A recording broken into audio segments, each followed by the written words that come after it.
Hi guys, Itai here. I'm a real-life Embraer pilot, and I fly this beautiful machine for a living. And recently, FlightSim Studios have been developing an Embraer 170 for Microsoft Flight Simulator, and it looks like they've done a really beautiful job, and it's been showcased using AviationLads channel, which has done also a beautiful job showcasing this airplane using beautiful cinematography and in videos to showcase first the exterior, then the interior, and then the systems, and eventually the MCDU. Now, I'm not going to talk about the exterior and interior, it just looks beautiful. I'm just going to summarize. Everything looks great, not much for me to say. MCDU, it's kind of a fast-paced video. I don't really want to dive into that frame by frame because it will never end. But they did do a systems breakdown video, which I thought was very interesting, and it showed a lot of promise and a lot of depth, but also some mistakes here and there. I'll just give you right away the end result. Not many mistakes. The mistakes that they are not very super critical. It's mainly some erroneous messages on the ICAS, some very minor details that are either missed, and that brings me to another point. It could be that the things are coming from a difference between the SOP of my company or the configuration of the airplane with my company, which is one of the big US airlines. Or it could be from a lack of modeling, which is what I'm aiming to target here. Or it could be just that when AviationLads recorded the video, he didn't do a too precise job in preparing the airplane and doing everything. So what is my point? I'm trying to just emphasize the point that I hope that this add-on has a lot of promise, and the major things look really beautiful, and I decided to do a nitpicking video, and that's what it is. It's a nitpicking video on just small details that I really hope they fix, because it shows, like I said, a lot of really good things about this add-on. So without further ado, I'm just gonna do the FlightSim Studio E-Jet systems video, and showcasing the systems of the FlightSim Studio Embraer. So let's dive into that, and it's just because I fly this thing every day, multiple legs per day. These things stand out to me right away as like an eye irritator. So I really hope they fix these things, and I'll try to also point out things that I really like. The modeling, I'll just say, the modeling, the how it looks, it just looks awesome. I have nothing further to say. And as we always say in real life when we debrief a flight, if you're nitpicking on someone, it means that overall they did a very, very good job, and you're just looking for ways to make them excellent.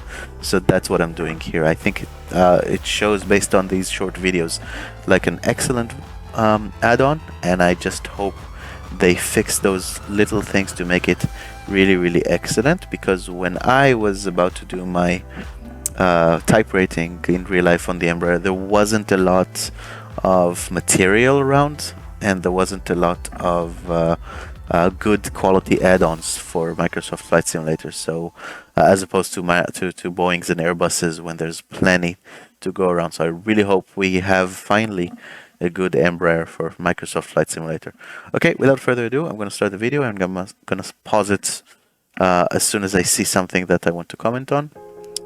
It's operated by SkyWest, starting with cold and dark. Everything seems to be in place like it should be. The battery is off. Hydraulics, everything is on auto except for ACMP3A, which is in off. And everything looks like it should. Now let's see, and the emergency lights as well are on off. Let's see what happens next. We're turning the battery 1 on. And when the airplane has been cold and dark, and you turn the battery is on, you get into a state that we call an electrical emergency. Now, obviously, it's not an emergency right now. It just refers to what happens if during flight you lose all AC power sources and you're just left with a battery. So what you're left with is pretty much displays 2 and 3. So we have displays 1, 2, 3, 4, and 5. So in an electrical emergency, you're starting with displays 2 and 3. MCDU 2, the first officer's MCDU, the captain's CCD, cursor control display something, which controls pretty much the mouse for these displays. The clock, the master caution, some lights, and I don't remember everything. I don't have the book open in front of me, but these are the essentials. So far so good. I will say this: the SFD, the standby. The standby instruments, they don't automatically light up fully ready. They need like 90 seconds to align, and it has a countdown. So that's over here. Another thing that stands out to me that's literally part of our checklists is when we start the airplane up from cold and dark, one of the very first things we check, in addition to having only the displays that we want to have on, we want to have no ICAS messages within the first 5 seconds.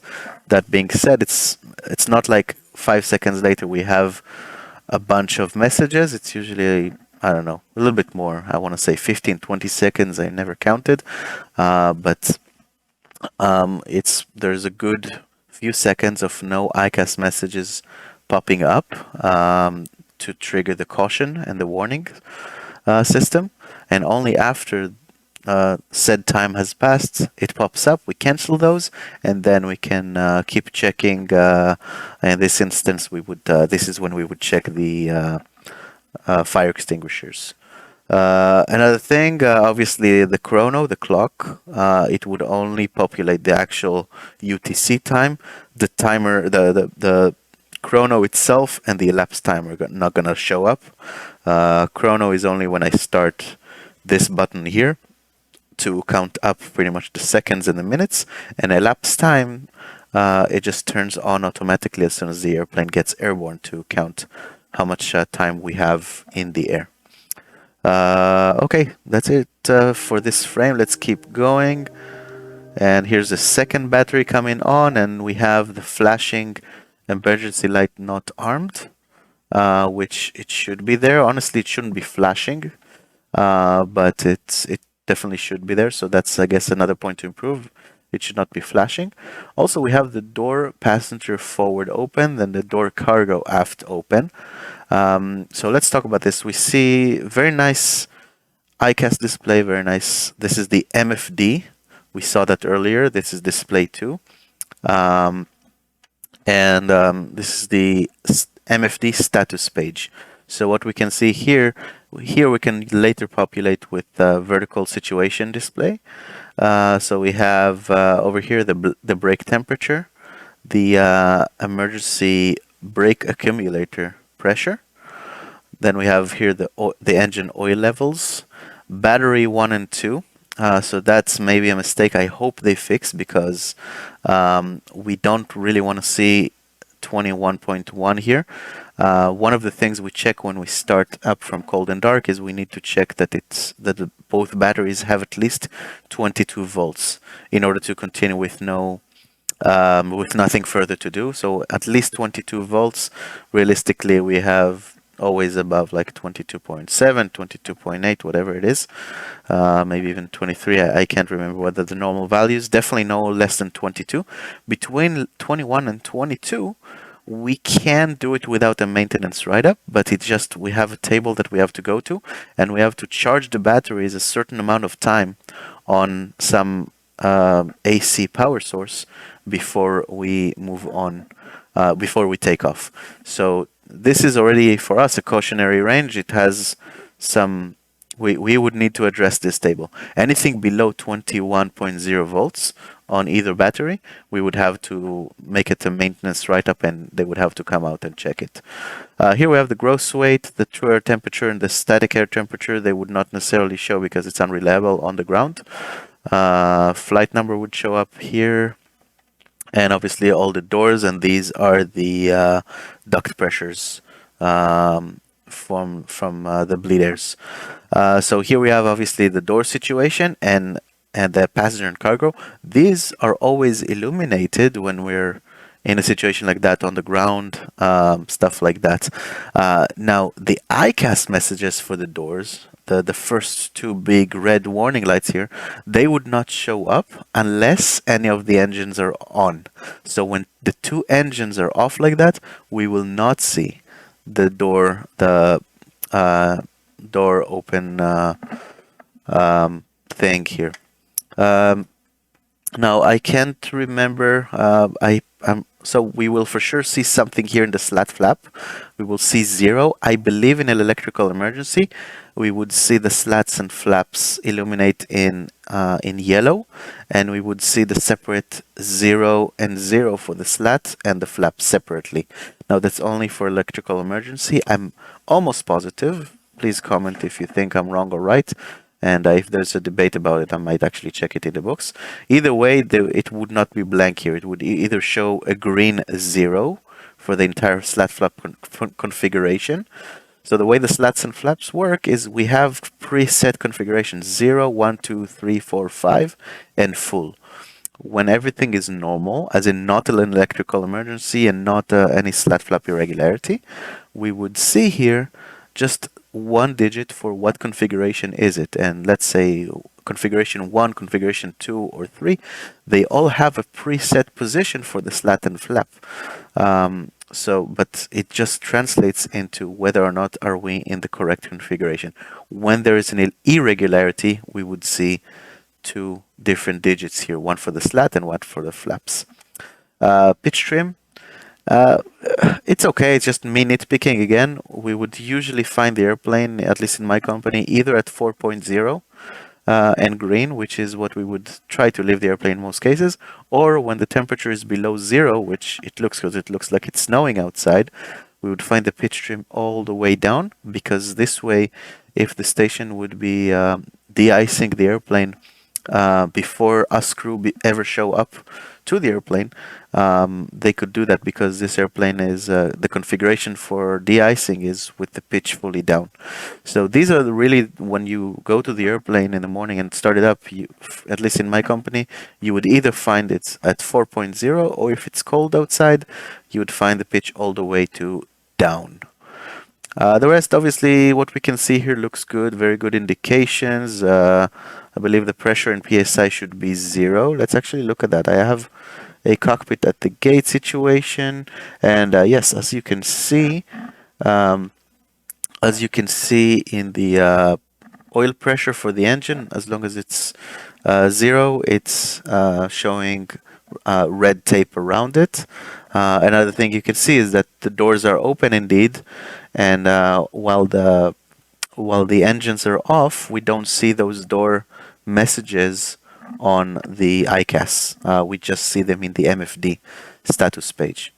Another thing that stands out to me is the yellow cautionary range. Here's back with FS Studios. So we have the cautionary range and the red upper limit for the ITT. This would not show here. What we would only show here is the ITT limit, which is typically around here and here for the engine start. Once the engine is fully started, the ITT jumps up to the takeoff red limit, and this is really how you know that the start sequence is completed. This is the ATTCS, we call it the addix. Addix is a system that helps us. Basically, here we have the flex temperature. It would not show 0. It would either be no flex, and then, which is when you start the engine up, there would be no flex in the system, so you would not see any digit here at all. It would just be blank. And the ATTCS is the addix. That's the system that helps us manage the thrust and use all available thrust in some extreme situations, like a wind shear event or terrain avoidance, or if an engine failure occurs or something like that. So once again, the 0 should not be here. It would just be blank, and towards takeoff, if we have a flex temperature in there, you would see that. Moving on to the other messages. So I talked extensively about the door warning messages that should not be there. Emergency light not armed should be there. That's good. Yaw damper off should be there. Steer off should be there. And one reason it should be there is because typically this door here would be open, and there's a switch there that the ground personnel switch to on, or unguarded position, then on, and then it basically forces the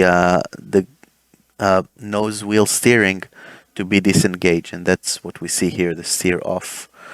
Those two messages, the hydraulic 2 and 1 shut-off valve closed, that should not be there. So because the criteria that none of the criteria that closes the hydraulic 1 and 2 shut-off valves are met. We have the fire extinguishing handles, and the fire handles, excuse me, and we have the hydraulic panel red guarded EDP switches. None of them are switched out for any reason, so we would not, either way, we would not see this message. And again, I can prove it to you. You can see on my iCast we did not see that coming. Cool, moving on. Let's see what we're doing next. Opening the door, and like I said, it should not be flashing like that. That's all the displays we already saw. We already talked about the standby instruments that need a little bit of time to align. Looks like we're fueled up. We're connecting the GPU, and now let's try to see beforehand what we had here. Oh, so we saw. I'll try to catch it again. Oh. Nope. So you saw that basically all the DC buses were illuminated. I couldn't really tell what AC buses were doing. Let's try again on the electrical emergency side. Yeah, so the batteries should have turned the inverter on and have the AC essential bus and TRU essential and DC essential 3. That should have been in the electrical emergency, but nonetheless, we did connect the AC GPU, and now we have the entire system connected. I will say this, we would never see all of these lines illuminated at the same time. Okay, each bus, not all buses are connected to all buses at the same time. Each bus has a main supplier and a standby supplier, backup supplier. So AC Essential typically takes its power from AC bus 2. It can take itself from AC bus 1 if it needs to, but it would be either or.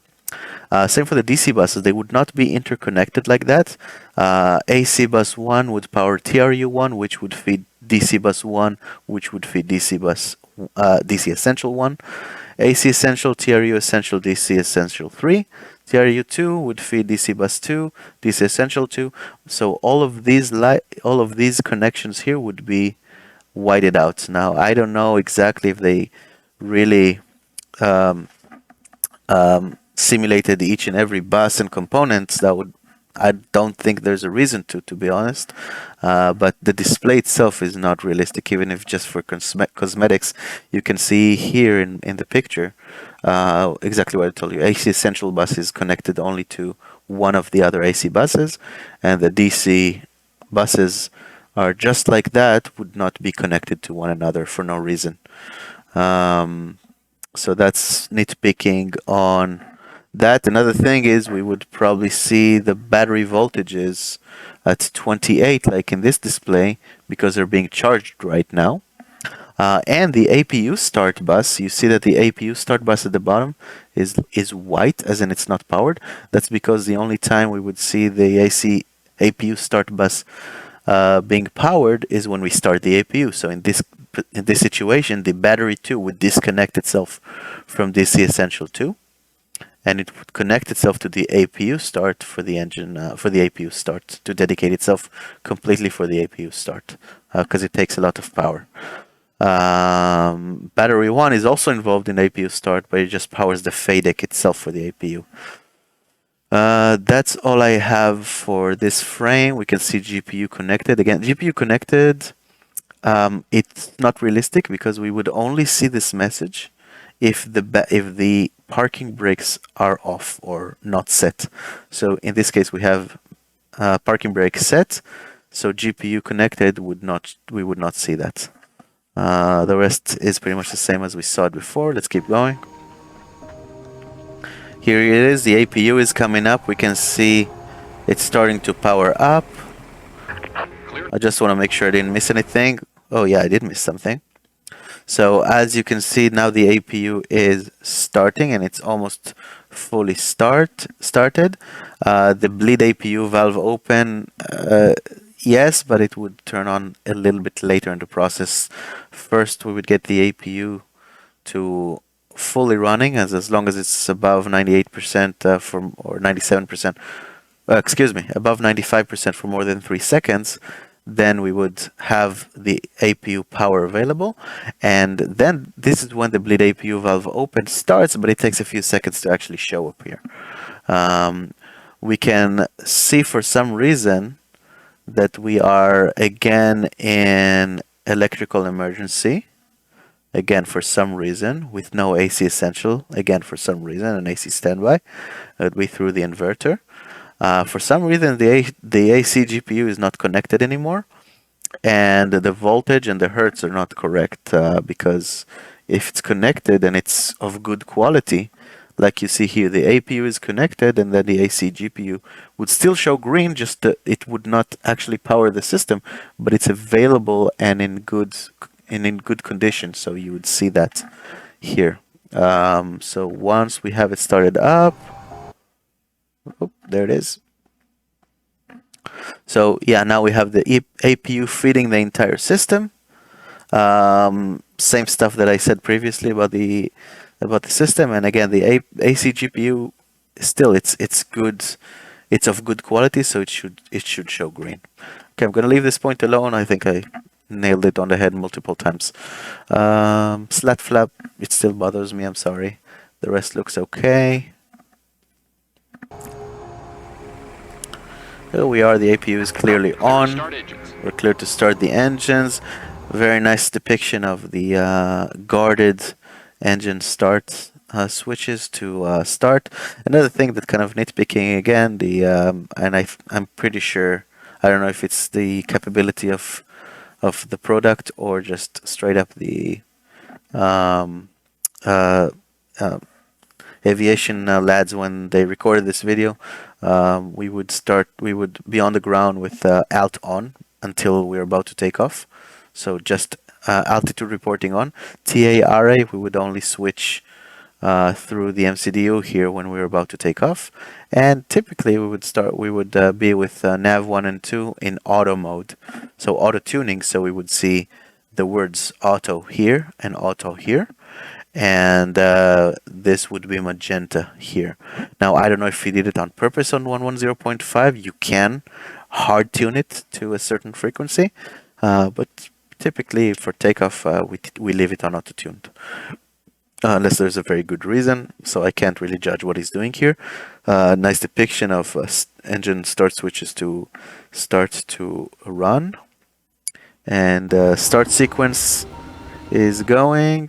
Yeah, we have N2, we have light up, and 1, we would probably in this N2 we would see one of the ignitions going over here, so we would see ignition A or B. And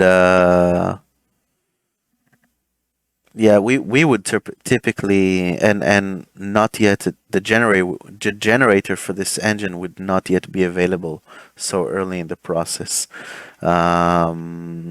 And yeah, it seems like they got rid of hydraulic to shadow valve because we started the engine.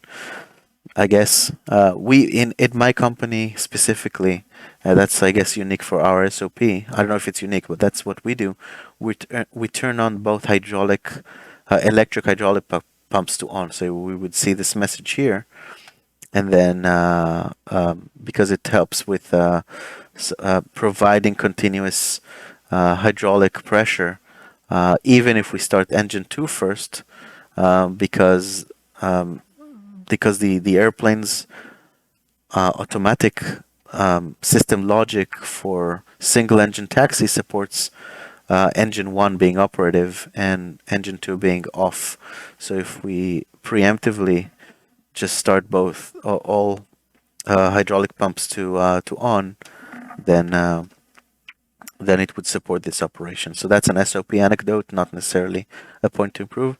Generators is too early, and we don't have ignition anywhere here. Also, for some reason, now that I'm looking over here, so once again, we would probably see the red tape here for the pressure, the oil pressure that's not working.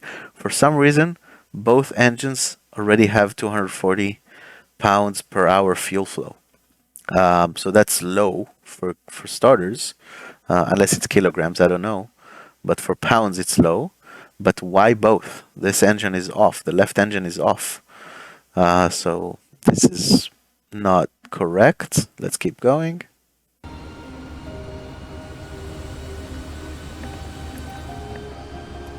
Here we have the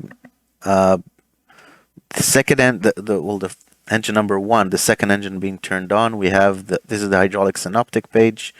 We can see how now all the hydraulic is being powered. The pressure is building. The quantities are good. We would check those a lot earlier in the process. Let's see. The pressures are very low. Even on the operating engine, it was kind of a low pressure still. We would nominally see 3,000 psi on both systems, all three systems, excuse me. Let's see.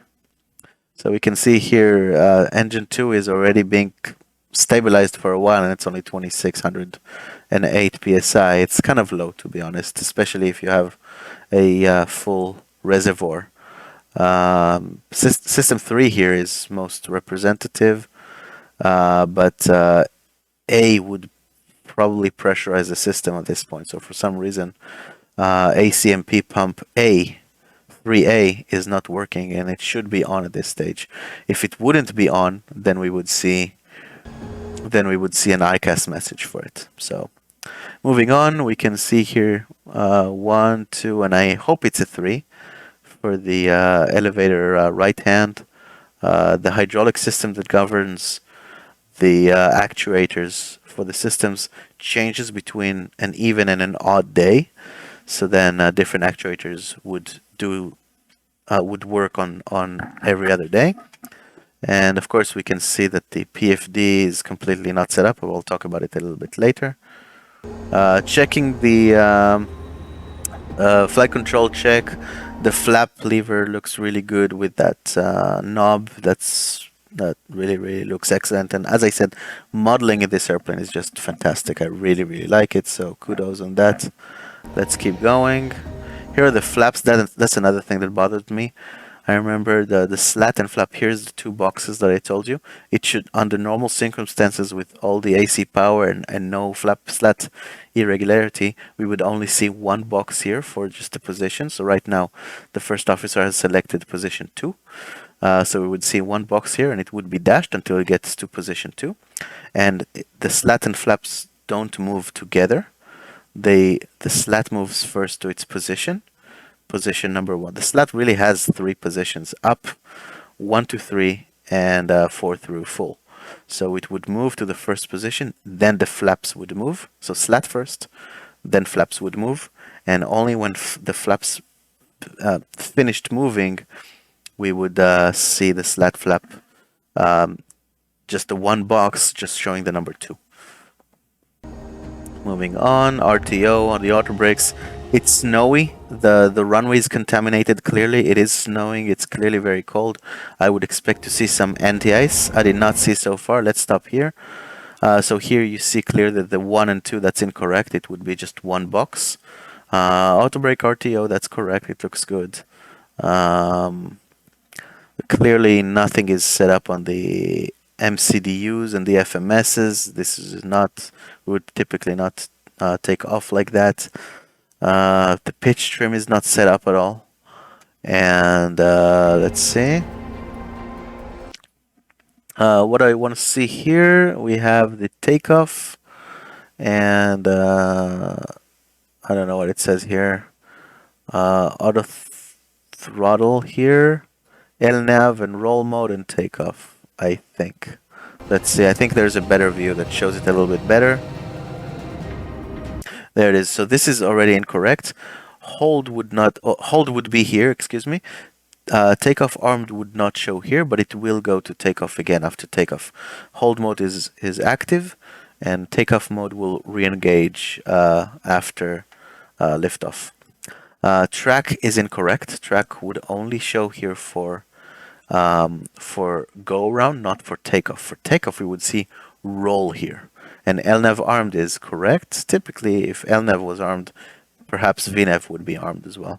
Takeoff is correct here. There is no altitude set in the guidance panel. We would typically not see, definitely not RA, radial altimeter minimums, but we would not see minimas here at all until we're airborne.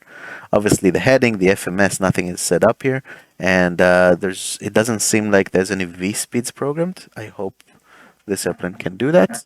And clearly, we're on manual speeds, not FMS speeds. So this we would typically have it on FMS speeds. We would see the number here in magenta, and it would, until liftoff, it would display V2.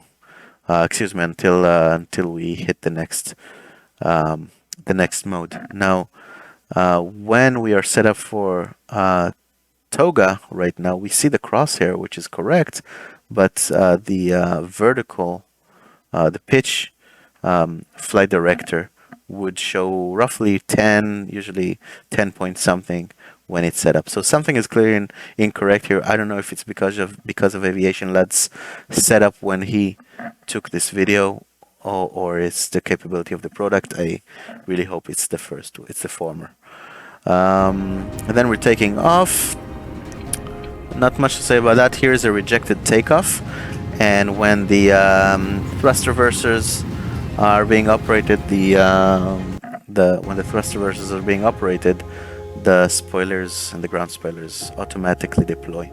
So that's pretty nice. All right, we have reached the end. What can I tell you guys? This is a picture of mine. I just put it for the end here. No, I'll keep it here. What can I say? As I said in the beginning, I think it's a very nice, very beautiful, with a lot of potential product. I really hope it makes it, because it would be very nice to see a very good Embraer for a Microsoft flight simulator. I really hope it makes it. And I was very nitpicky, but those are things that we see every day. Every time we go to work, we see all these things, and these issues that I pointed out, it immediately hits your eye. So if I'm about to do an initial type rating on an Embraer, these are things I should catch when I practice my flows.